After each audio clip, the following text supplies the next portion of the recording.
Hi folks, welcome to another episode of My Life with Robert Burns. First of all, let me apologise for the gap between our last episode and this episode.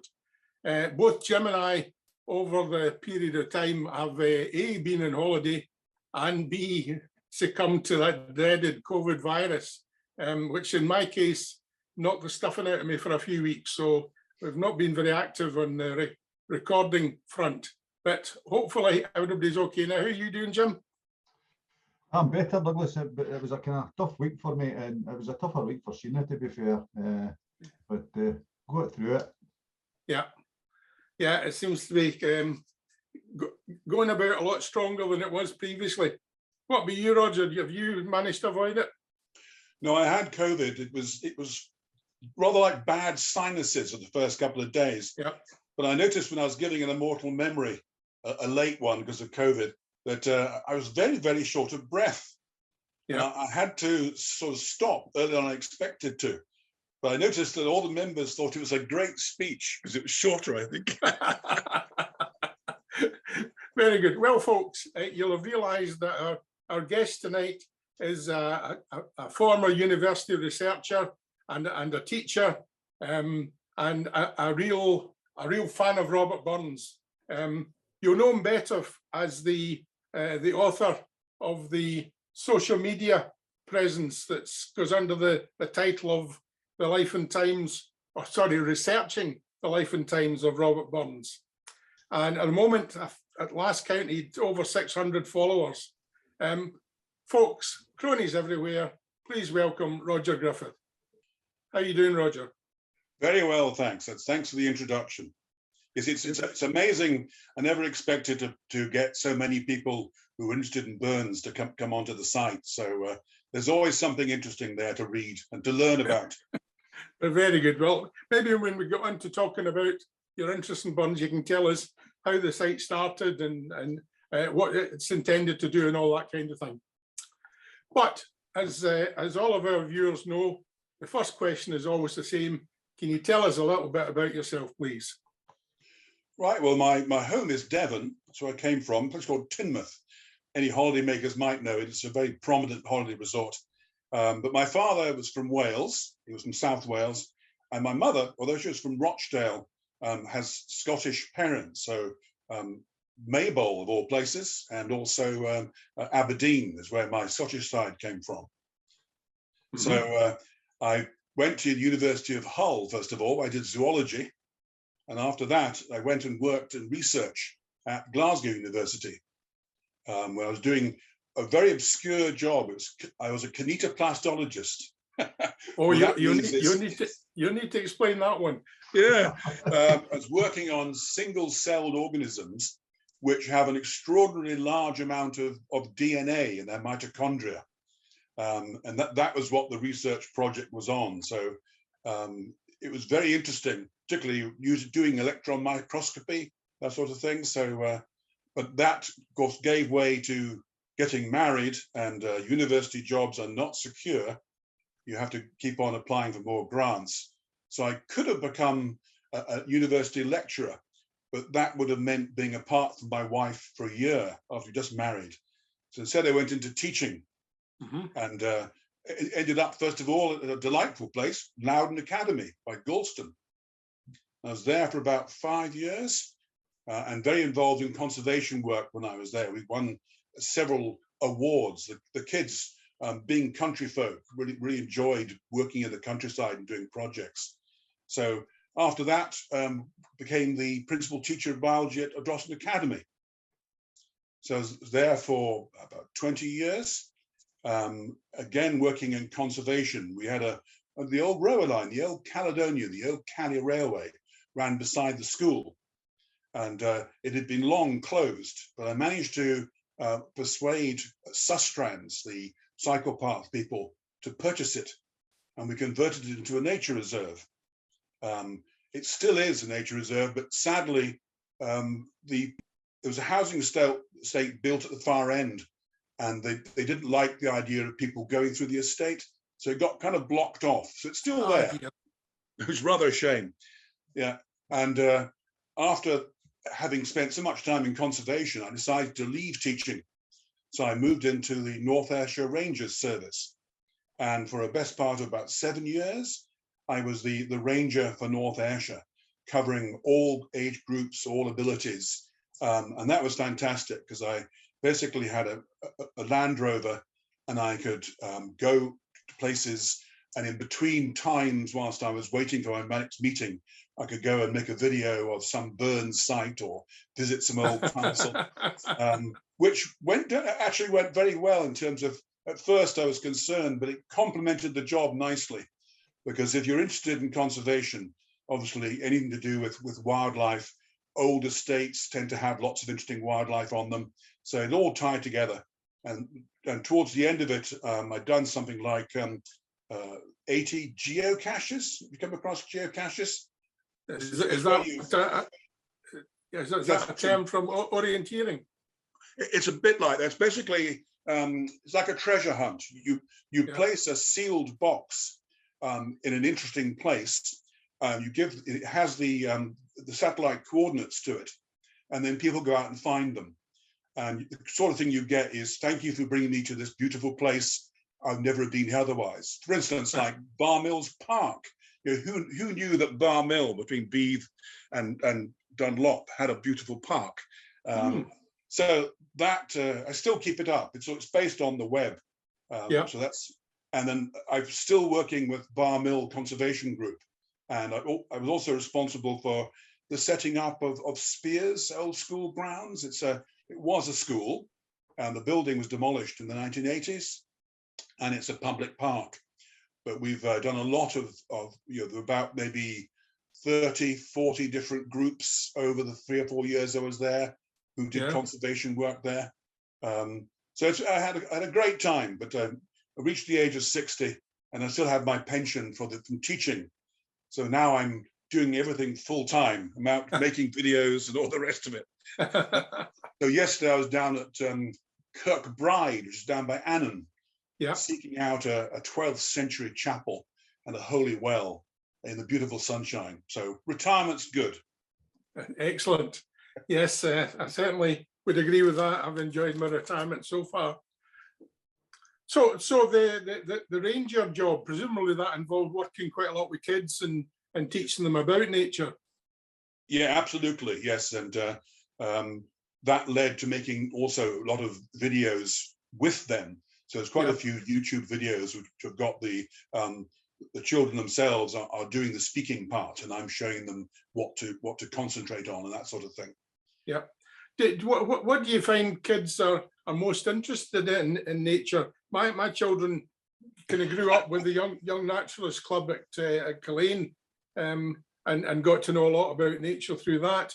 I often wondered, what is it that they find most interesting? Things that are horrible, things that are poisonous, things that are absolutely disgusting. Yes, so you have to find things that are interesting. So when you walk through somewhere like the woodlands at Spears Old School Grounds, there's always something to catch your eye. You know, that you can highlight the way in which the web works. You can talk about, for instance, there's a wonderful tree that grows in the Coronation Garden at Spears. And that was what we call a living fossil. It was a tree that was thought to be extinct, but somebody discovered it still growing in part of China. And it turns out that one of the pupils, an ex-pupil from Spears School, was one of the first people to go to China to bring back some specimens. And in 1953, for the coronation, he planted one in the garden there. And it's still growing. It's a magnificent tree. It's not very tall, but it's the oldest tree of its species anywhere in Britain. And telling stories like that to the children gets them inspired to go and do things themselves. Yeah, terrific. And what about other interests? I mean, it sounds to me as though your job, your studies, your job, and everything has all been about nature, about zoology, biology. What about anything else? Have you any other hobbies and interests? Yes, rather a lot, particularly things like railways. When I was down in Devon as a child, I used to work on the South Devon Railway there, which was one of the first of the preserved railways. So it was great just going down there and helping to open the line when they first preserved it. Back up here in Scotland, I go down to the Doon Valley Railway, the one that's down by down Millington, and also we were with small donors, give a small sum each month to the Wensleydale Railway. All right. That runs down from Leyburn, Northallerton. Up, there was a line up to far as Hawes, but that bit's shut. So we go down there from time to time. They run special trains for people who donate small amounts of money. Plus they have special events and things like that. And there's also railways that I follow that I haven't been to yet. Like there's one of the old stations on the Fort Augustus line, the railway line that didn't last for very long. A group of people, retired folk, have decided to resuscitate one of the stations. So it was in an area of woodland. So there's another one down by called the Stainmore Railway, which is in Kirkby Stephen, and just a group of people, hugely enthusiastic. It's always great to see so much achieved by folk who just through the energy of their enthusiasm can get money and do physical work. Other than that, I'm very interested in coins. When I last counted about 10 years ago, about 10,000 coins. My goodness. And that's really getting a coin which has got something interesting to research about it, or just sometimes things that are special. Like I managed to pick up a couple of Cromwell coins. So I've got one. Cromwell coins were the only ones which had everything entirely in English, obviously, because they were against anything Catholic at the time. And one of them, of course, has got the famous warts and all portrait of Cromwell on it. And another one I picked up was the 1847 Queen Victoria Gothic crown, which is said to be the most beautiful coin ever produced. But it takes a while because you're always searching to get a good price. These things can be expensive. Very much into books. Like I've got a good collection of Burns, but also other things. And sometimes you just can't afford it. Like there's a Janet Little, who wrote the Scottish milkmaid. She wrote a book which actually was quite successful. Burns even subscribed to it. But I saw a copy the other day, which I managed to bargain the guy down to £1,200, and then I thought I just can't pay that because what I'm looking for is, in that case, it's a book with a beautiful leather binding. I'm interested in the contents, not the appearance. So I'll keep on looking until I see one going for 50, 60 quid. Then I'll invest. Very good. I forgot to ask you about your family. You were talking about your collections there, and I thought, I wonder how we can cope with all of that stuff in his house. And it reminded me that as part of our email conversation, you'd said is it your granddaughter that's or your daughter who's about to deliver a granddaughter to you? Yes, I was about to interrupt you before I started speaking about the other hobbies, thinking I'd better mention my family or I'll be in trouble. Yes, I married a Scottish lady, Hazel, and I've got 3 daughters. The middle daughter, Gwen, because of my Welsh background, that's her name. She is due to have a son already named Hwyl. Hwyl is the famous Hwyl Dda, who was a Welsh king, the only one to produce coins, as it happens. So maybe there's a link there somewhere. And my youngest daughter is a lighting expert. She works in Glasgow. And then the oldest one, of all things, is a stonemason. And she's down in Plymouth. Now that happened because when I was working at Eglinton Country Park, they were redoing the tournament bridge, as they call it. Yeah. And I was researching that. And as it turned out, I kind of upset the council because it isn't actually the tournament bridge. They managed to get nearly £900,000 to restore it. And the original bridge was actually about 100 meters upstream. But all the same, my daughter enjoyed being invited by the stonemasons to have a go with the tools, which she enjoyed doing. So she's worked for Historic Environment Scotland. She's done sitting guilds, and now she's an expert in lettering.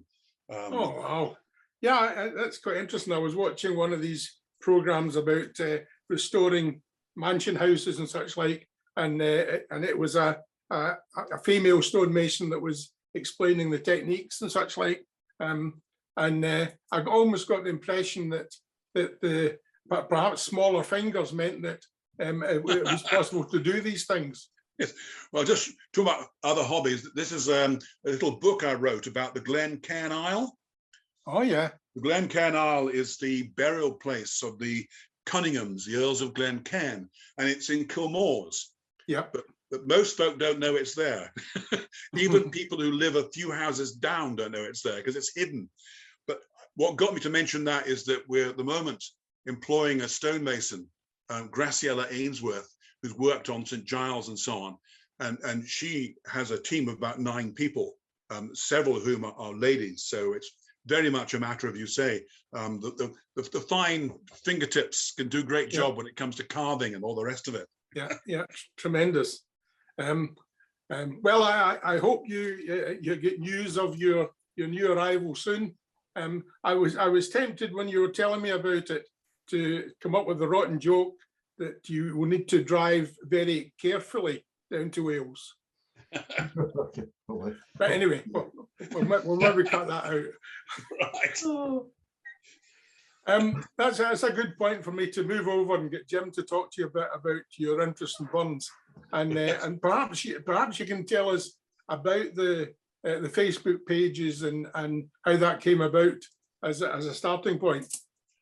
Okay, well, I suppose because I've been making videos and writing Wikipedia articles for a long time. I was surprised myself at 1,200 videos on YouTube.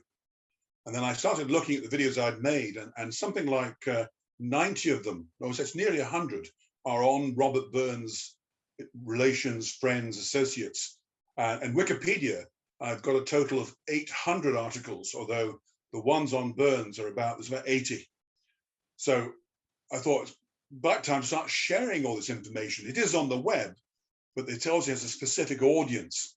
And I'm not particularly, although I do all this, like making videos, I'm not all that great with IT. So I thought I'd have a go at Facebook. And it's worked very well. I've actually run several sites on Facebook now, but the one that, for the Robert Burns one, it's the interaction with people. You get such a wide range of interests. Like we've got one person at the moment who's very interested in the songs of Robert Burns. And we've got another person, David Westwood, who's very interested in the Immortal Memory. Yeah. So in fact, today I've just spent the last hour sending him something he didn't realize existed, which is the Immortal Memory given in 1805 by what was then called the Paisley Burns Anniversary Society, which obviously became Paisley Burns Club after that. So people's interest on Facebook leads me myself to go researching other things. And we're so lucky to have people like Patrick Scott, who's from South Carolina University. So you've got the real experts. If you want to ask a question, you can do so and get an answer from somebody who really knows the answer. Plus, it's also got an archive, great function of Facebook. So if there's anything you're interested in, and we've been going now for several years, if you type it into the search function, you can get information back. So it is almost like a library archive. So it's been great fun, but it takes a lot of time, and sometimes you begin to panic that you haven't got anything to post. You're letting your members down. Yeah, that's the state we were getting into with this podcast when we were unfit and worried about our audience. So do you find that people come on and contribute, and do they even challenge? Do you get challenges on some of the things that you post?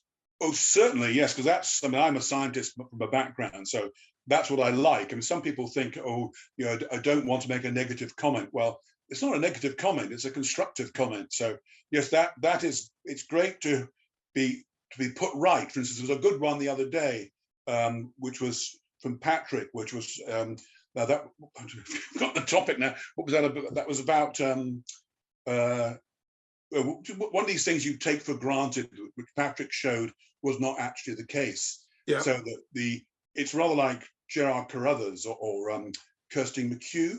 When you listen to them, there are so many of what you take for granted that turns out not to be the case with Burns. It's a little bit like I was researching the trysting tree in Milmannoch down by Coylton. Mm-hmm. And I came across the fact that in the early books, because I collect the books on Burns, that it's always mentioned that Burns's first love was not Nellie Kilpatrick, but it was Nellie Blair, a different person altogether. And it turned out that it was Isabella, Burns's younger sister, who first mentioned this when she was something like 80 years of age. And the event had happened when she was about 10 years of age. So that her say-so changed the whole of the written record, if you like, of the Robert Burns story. And it's people like Kirsty McHugh, Gerard Carruthers, who are exposing the truth behind these stories. If we can maybe just step back a wee bit, how did you first bump into Burns anyway? Well, start with my mother. My mother, although she was born in Rochdale, she had very much a Scottish upbringing. And in my childhood, for instance, winter was always porridge. You always got porridge in the mornings, and you should put salt in your porridge, not syrup. Never worked though. But she did mention Burns quite a bit. She occasionally, quote a little bit of a poem of Burns. When I came to Scotland, my first school was Loudon Academy, and I was invited there to give the Immortal Memory at their Burns night, which I thought was asking quite a lot, but I managed it, and it really went from there. Because when I was working at the Eglinton Country Park, I assisted the Irving Burns clubs with their tours of the grounds of the woodlands, because of course that's where Burns is thought to have been persuaded to become a poet. And that led to an invitation from the Irving Burns Club to become president. So that was a great honor. And of course, they have a fantastic collection of Burns books, Burns holograph manuscripts, and so on. So that was absolutely superb. And then after that, I was invited to become a member of an honorary member of the Bar Mill Jolly Beggars Burns Club. And then that all linked in with the researching life and times of Robert Burns on the web. Yeah. So I've been very fortunate to have steps that have taken me through the interest in Burns. Just mentioning Irving, I think it's proper that we mention that Irving Burns Club lost a great citizen. Yes, of the club, John Ingalls. Yes, John Ingalls, who was a wonderful man, and I knew him quite well. He was my boss at one time for quite a few years professionally, and he worked with my father in the 50s, the late 40s and early 50s at Northshannock Pit. God rest you, John. You were a great Burnsman, and you gave an awful lot to this organisation that we call the Robert Burns World Federation. However, you're obviously English, whilst you've got Scottish blood in you, and it always raises a question in my mind: what attracted you prominently to Burns rather than some of the great English poets and writers? Well, really, the fact that I was so familiar with Burns, that I did know who he was. I did know some of his background, some of his interests, and also, of course, I would come up to Scotland and be taken to some of the Burns sites, in the sense of we'd be travelling through Maybole. They point out the Burns Memorial there, not Maybole, I mean Mauchline, and down in Maybole, where much of my relations came from, and that's where Burns's parents met. So, I think if I got that wrong, I think you've Kirk Coswell, don't I? no, it was just that his mother was just outside Maybole. Yeah. So that's where the reason for going into Burns. Also, it's like any topic. As a teacher, people would say biology is boring. I said, well, I don't think anything's boring. The more you learn about a topic, more interesting it becomes. So when looking at Burns, you just discover more and more and more And the more you know, the more you can tie things together. And that's always very interesting, to be able to tie different events or different circumstances and make things click in your mind, so that you get a better picture of his background, why he wrote the way he did, why he behaved the way he did, the amazingly wide range of friends and so on. So I think Burns has really got it when it comes to that. I mean, I noticed that if you look at, I always sometimes wonder if there's an equivalent to the Burns Club group in Scotland for other poets elsewhere. There certainly are clubs that support Shakespeare and so on and so forth, but I think, is that not really a Scottish phenomenon, that there's such an interest in a person as Robert Burns? I think it's fairly unique to Scotland. Would you agree? Well, he's certainly a worldwide. When you look at where Burns clubs are situated in the planet, I mean, they reckon that in a fortnight period in January, there will be a Burns supper happening basically somewhere in the world, just roughly about every half an hour. And it's an amazing thought to that, but there must be other ones. I'm not as familiar with some of the greater English poets as others, but I would imagine that there'll be a Keats Society somewhere, or, you know, something like that. But there won't be 400 Keats clubs, will there be? No, there'll be nothing like that. Yes. I mean, it is a phenomenon, Yes. and that's the great thing about it, is taking us forward. And that's why Burns suppers are important. And you mentioned the Loudon one. I mean, you need to tell us about some of the Burns suppers you've been at. Right. Well, obviously, the Irving Burns Club, the Jolly Beggars, and for a while, Sturton started a Burns supper. I think COVID put an end to it, so that was interesting. And I've also been to the Kilmarnock Health Club, gave a Immortal Memory there. I think that's probably the list. I've done some more than once, and sometimes it's like a Jean Armour night sort of thing as well. Mm-hmm. Have you a favourite among them, Burns suppers? The Jolly Beggars is a good sized club, and with Donald Reed there, very enthusiastic and a great sense of humour, and he's great for tying the club together. So you can't beat that when it comes to camaraderie.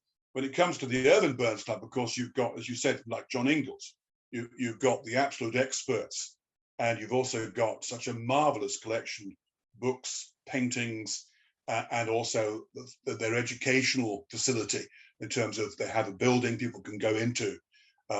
So certainly extremely fond of what the Irving Burns Club has to offer. Yeah, and I would say again, if a club's looking for help and assistance for a day out, Irving Burns Club are always willing to help along the way, and it's, I mean, Wellwood's really worth a visit if you've never been. In fact, it's worth a visit if you've been. You might be going to mention the bucket list, because there's one thing I ideally like is even a single page of the 1786 Kilmarnock edition would be nice. Well, I take photos around Kilmarnock and I show them a book, and it sits behind about 4 inches of glass, I'm going to say. I managed to pick up a copy of the 1787 Edinburgh one, but that was in 2 halves. I came across a portion of one, which was going for a good price, because it only had it was substantially there. But fortunately, I've got a good friend in the book trade who had another copy, which is only a part copy, so I could put the two together. So I managed to get myself a 1787 one. But I'm still looking for Alexander Tate's book. Do you know Alexander Tate?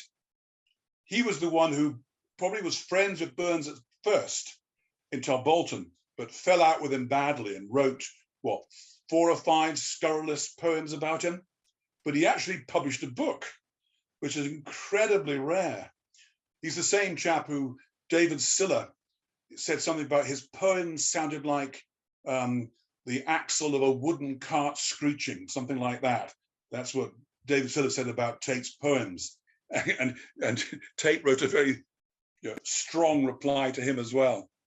I also would like the mention of the Janet Little book. That would be good. And also John Naprake, his poems. They never sold very well. So that's my bucket list of things I'd like to get hold of. I think you can get the Naprake ones. I think you can get it reprinted. Oh yes, but I'd like the real thing. Yeah, I think you'll be struggling to get a real thing, but you can certainly. Well, that's the fun. The fun is in searching. I mean, look, I'll show you one thing I picked up. Is this is the Glen Riddle manuscript. Yes, sir. Copy of that. But this one, this is the one that was produced. You know the story. The Glen Riddle manuscripts ended up in America, and this chap called John Gribell, who was a very rich industrialist, he managed to purchase it for Scotland, and before he did that though, he had this book produced, only about, I think about 50 copies, and what he produced was printed but not published. He gave them away to his friends. So there's John Gribell's actual autograph. Hold up a bit more. All right. Oh wow. So there were 2 volumes, but I've only got 1. But again, it's the searching. I mean, the person who sold me this via the books on the web had no idea what it was, and it was only 1 volume. So he thought it had very little value. So it only cost about £30 or something. Wow. So that's the fun is in the searching.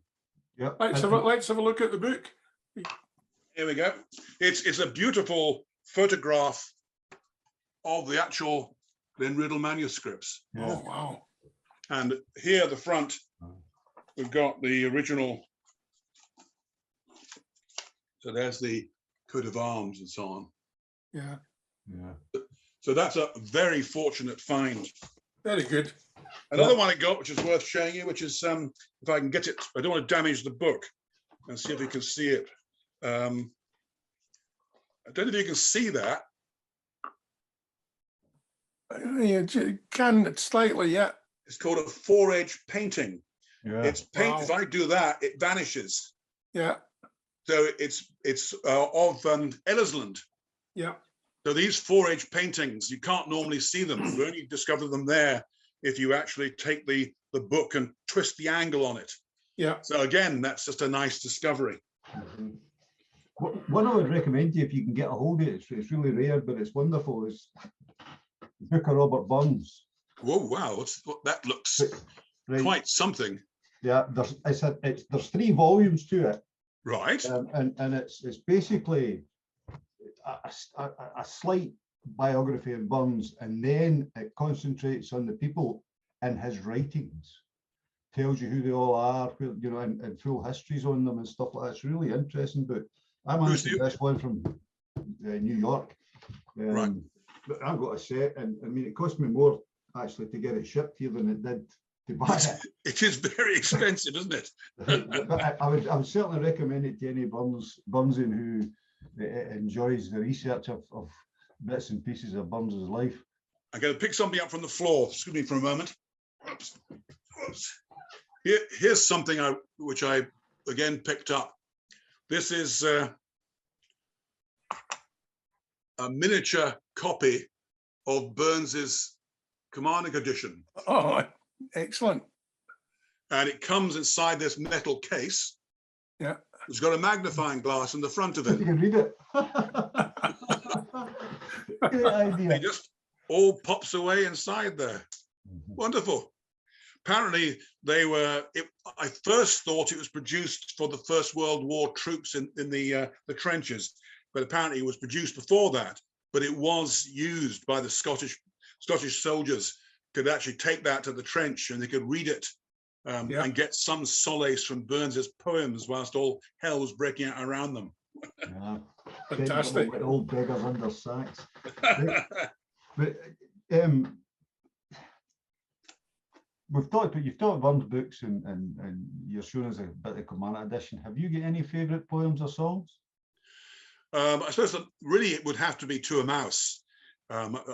My memory is terrible for remembering it, but because of my background in zoology, I must say To a Mouse, and also to the Injured Hare poem from Ellersland.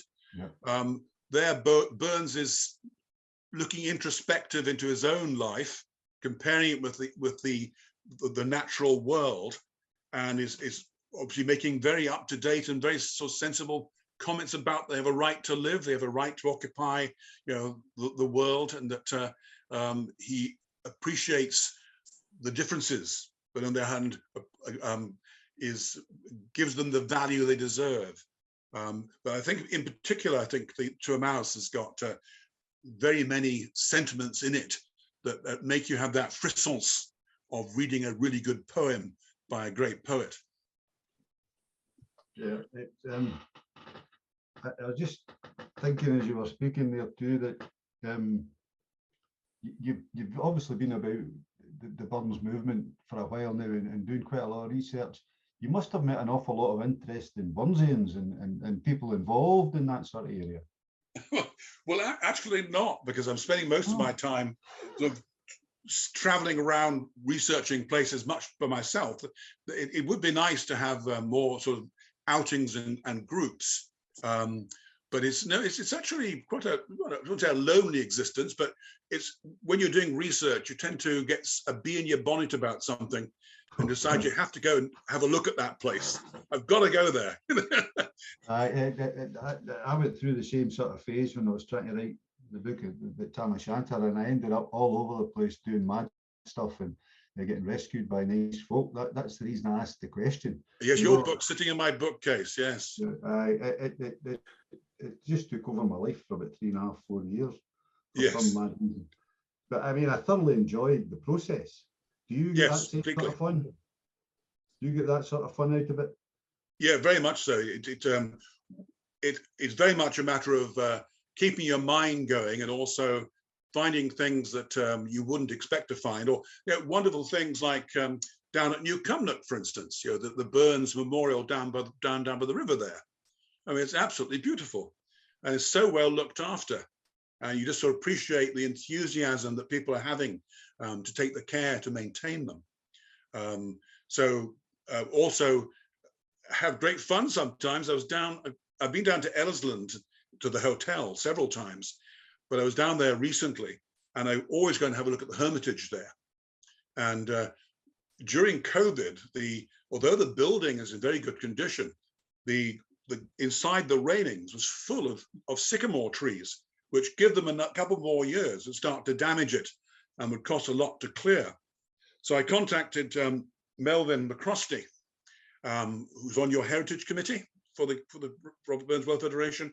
And I got him to phone the hotel, because I'd mentioned to the hotel that with my background in conservation and Burns, I'd like to cut these trees down to protect the building.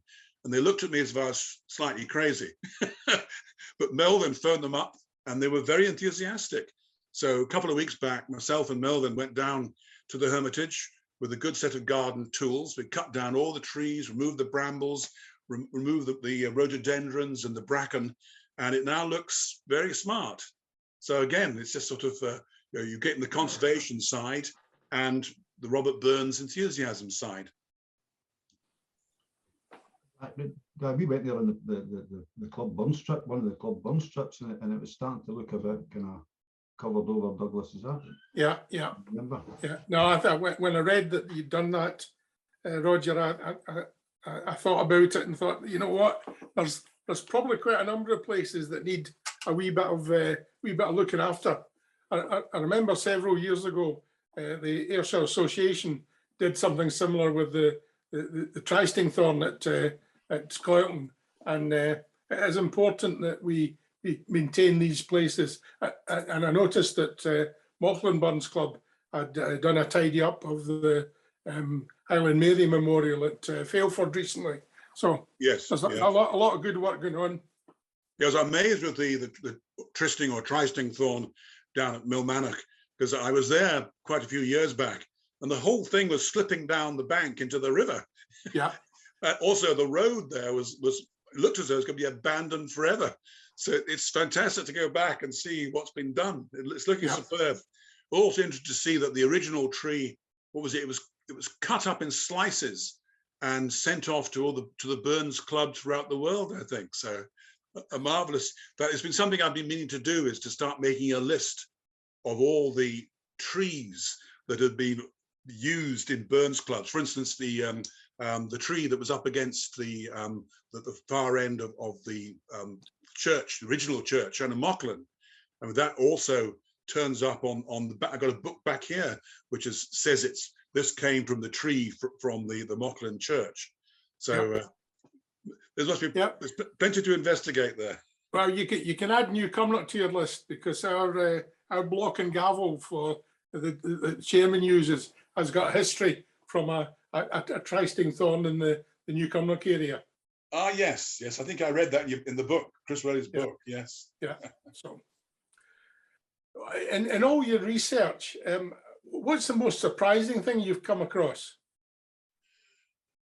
Oh, that's a hard one. Surprising one. Or sort of unusual or memorable or whatever. Something that well, I think I sort of mentioned it early on, where you start looking at, for instance, I've given an immortal memory that's based on Isabella Burns, and it became very interesting there to see how so many of her contributions have actually led to much of the confusion that people like Gerard Carruthers are uncovering. So people were very enthusiastic, very much wanting to take what she said as being the gospel truth. And she was doing her best, of course, to commemorate the memory of her brother. So it's like being a scientist, I suppose. You never take things for granted. For instance, this little booklet here, this is the marriage of Robin Redbreast and the Wren, and that's a little booklet, which, as far as I know, the only record we have for the contents of this is her memory of it. So although it's a lovely wee story, and also I'm pretty sure from some other Burnsian's comments that this is actually based on an earlier story. Yeah. So you do find that the more you dig, the more complicated it becomes. Yeah. I think Mark Sherlin did some research on that. It was Mark, yes. He seems to be absolutely, I've listened to some of his lectures talking about folklore and so on. He has some really deep insights. Yeah. But he's very kindly came down to the Glencairn Isle, which I mentioned earlier on, because of course inside the Glencairn Isle is a memorial to James the 14th Earl of Glencairn, who of course was Burns' great patron and supporter. Yeah. And it's all Burns, we know, was at the cattle fair in Comores. I mean, he also would pass through Comores on his way to see Francis Dunlop. So we can be fairly certain that he was in that church and in that aisle. He would have come to admire this amazing 1600s mural monument to the Earl. So Burns keeps turning up everywhere you look. And on the back of the aisle at Comores is Wee Miller, Alexander Miller, the minister, who Burns basically said that he would do anything to get a kirk and a manse, which he eventually did. He became the minister at Comores. Have you, in your research, have you had to sort of dig out inaccessible places? I'm just trying to imagine that some of the old stonework and the old engravings must have been buried under, loads of weeds and thorns and such like.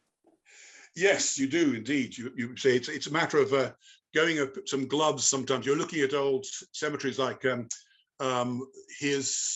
of his out of marriage daughters is buried up in Pollock Shores, and the monument there was very, although it wasn't surrounded by weeds and so on, it was very, very hard to read. So I took with me some aluminium foil, which you rub against with a cloth, and then you can actually read the lettering. So it can be quite tricky at times. Yeah. But again, it's great fun, because especially when you eventually you work out what the letters are saying, you get your mind suddenly gets focused to it. Yeah, it's very enjoyable. And you mentioned doing a couple of Immortal Memories at suppers. Do you ever attempt any of the other speeches? I've done one of the Jean Armour ones, yes, yeah, but not other than that. It's mostly been based on Immortal Memories. Yeah. But again, it's always interesting to find a different angle. Like the looking at Burns through his sister's memories seemed to be a little bit more unusual than the ones that would look at Burns in a less or introspective sense, you might say. Yeah. So not so much praising Burns, but trying to understand him. Well, I was going to show you another book. Here's this is Davy Siller's book. Yep. Yep. So you were asking about interesting links, obviously with because I write Wikipedia articles about many of the Burns people. David Sillers is one of them. So as I was saying earlier, once you start looking at a person, you want to see where they lived. So I found, I think it's Spittleside, isn't it? His farm was called, just outside Tubbolton. Yeah. And then, of course, he was living in Earthen for a while, and eventually, of course, he also had links with the Burns's other. I'm trying to think of the name of the lady now. It's the lady who was involved with the religious sect in Earthen, Elsbeth Buchan, the Buchanites. Yes. So as far as I remember, David Siller did a sort of report for Burns, if you like, on the Buchanites. And once you start looking at the Buchanites, you start going down to places like New Campbell outside Thornhill, where they lived for quite a time. And there's still the remains of Buchan Hall down there, Buchan Hall. But I sometimes get inquiries from people outside the Burns world. There was somebody who was writing the history of the Buchanites and invited me down because he couldn't find where the Buchan Hall was. So we went down there and walked across the fields and had a good look. And they ended up in, was it called Crockett Ford? That's where the sect finally ended up.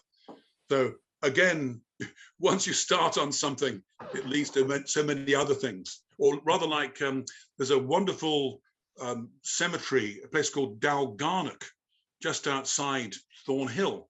In fact, Thornhill at one time was going to be called New Dalgarnock, and it's full of Covenanters' graves.